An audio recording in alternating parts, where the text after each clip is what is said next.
Balkan vilayetinin häkimetleri yanvar ayında VPN ulgamlarından köp peýdalanan hojalyklaryň internet üçünçülügini kestiler. Bu hojalyklardan mundan beýlek VPN ulgamlarından peýdalanmajaklyklary barada düşündürüş yazmak talap edilýär. Olaryň elektronika enjamlary şol sanda smartfonlary barlanýar. Düşündürüş yazmayan hojalyklaryň öý internet üçünçülügi dikeldilmeýär. Bu barada Azatlyk radiosynyň habarçysy 6 fevralda sebitden maglumat berdi. Türkmenbaşyda her aýyň 1-nji gününde öý internet petiklenýär. Raýatlar pul geçirenden soňra internet dikeldilýär. Ýöne bu gedek raýatlar pul geçirenden soňra da aýyň 3-ü 4-ü bolsa da ýüzlerçe hojalygyň interneti dikeldilmedi diýip ýagdaýlardan habarly Balkanly ýaşaýjy anonim şertde gurrun berdi. Bu hojalyklar öý internetini hödürleýän Türkmen Telekom döwlet elektrik aragatnaşyk kompaniýasynyň yerli edarasyna ýüz tutanda olara geçen aýyň dowamında VPN-den köp peýdalanandyklary şol sebäpli internetleriniň petiklenendigi aýdyldy.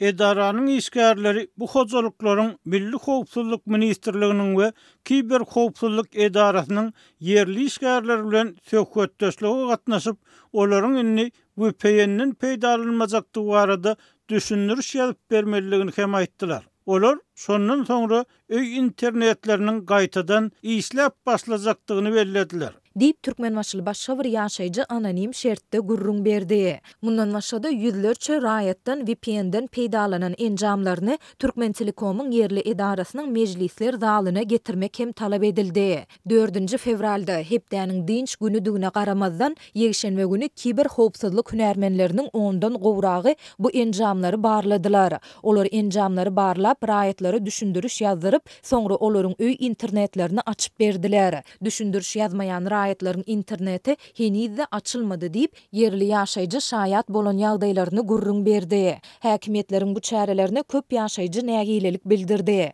Olar VPN-den peýdalanmasalar ýurtda hatda imo messengeriniň hem işlemeýändigini aýtdylar. Enjamlary barlayan ýaşaýjylaryň arasynda daşary ýurtlara giden garyndaşlarym, dostlarym bilen habarlaşyp durýaryn. Olaryň interneti bizden 20 metre güýçli işleýär. Olar VPN-siz YouTube'da we TikTok'da video görýändiklerini aýdarlar. Sizem internetiň tizligini iň bolmanda imo işler ýaly edip ýokurlandyryň diýenler hem boldy. Käbir bolsa, siziň bir adama gaharlanyp tutuş halky gysmagyňyz dogry däl. Isläniňizçe adamlaryň hukuklaryny depileýärsiňiz, diýdi. Bu raýatlar hasty berkderiň eldi. Ýöne olar bu raýatlardan bahana tapyp bilmän, olary aksam öýlerine göýbermeli boldular.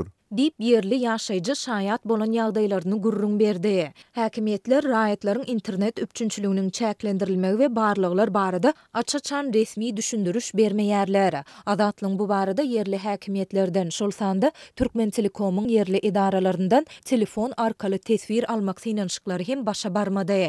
Ýöne ýagdaýlardan habarly yerli aragatnaşyk işgäriniň aýtmagyna görä, häkimetleriň bu çäreleriniň esasy maksady daşary ýurtlardaky garaşsyz neşirleriň şol sanda Azatlyk radiosynyň habarçylaryny awlamakdan ibaret. Olar bu neşirleri dinleýänleri, okuýanlary hem anyklap, olar bilen düşündürüş işlerini geçirip olary gorkulmagy maksat edinýärler.